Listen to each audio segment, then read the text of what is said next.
বাচ্চাগুলো কত আশা করে আমাকে বলেছে চিংড়ি মাছ খাবে। এখন ওদেরকে গিয়ে আমি কি বলবো? সারা জঙ্গল খুঁজতে থাকলাম, কোথাও চিংড়ি মাছ পেলাম না। বাচ্চাদেরকে গিয়ে এখন আমি কি বলবো?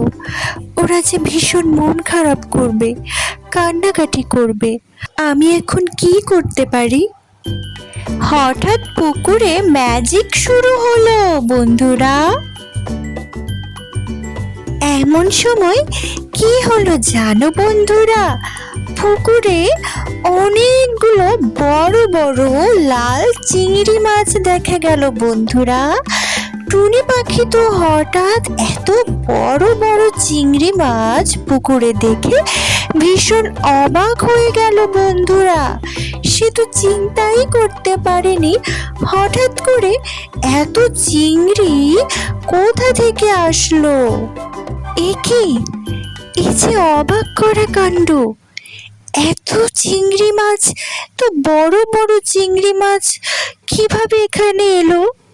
এটা এটা নিশ্চয়ই জাদুর পুকুর। জাদুর পুকুরের সামনে চিংড়ি মাছের কথা বলতেই এরকমের বড় বড় চিংড়ি মাছ সামনে উঠে এলো।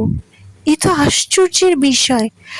আমি উড়ে উড়ে জঙ্গলের এত ভেতরে চলে এসেছি, একদম একটা জাদুর পুকুরের কাছে চলে আসলাম। ভীষণ অবাক করা বিষয়। হ্যাঁ, তুমি ঠিকই ধরেছ, এটা একটা জাদুর পুকুর। তুমি জাদুর পুকুরের সামনে মনে মনে চিংড়ি মাছের কথা বলতে আমরা উঠে এসেছি। আজ থেকে তুমি আমাদের মালিক। তুমি যদি আমাদের কাছে এসে চিংড়ি মাছের কথা বলো, তখনই আমরা উঠে আসব। আর তুমি তোমার বাচ্চাদেরকে ইচ্ছে মতো চিংড়ি মাছ খাওয়াতে পারবে।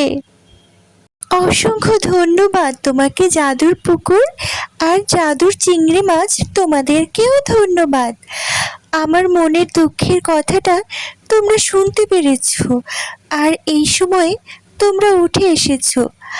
আমার বিপদের সময় এই সাহায্যের কথা আমি ভুলবো না জাদুর পুকুর আর জাদুর চিংড়ি মাছ। তোমাদেরকে অসংখ্য ধন্যবাদ। আমার বাচ্চারা ভীষণ খুশি হবে। যাই, ওদেরকেও নিয়ে আসি, তোমাদের সাথে পরিচয় করিয়ে দেই। বন্ধুরা, তখন মা টুনি পাখি ভীষণ খুশি হলো।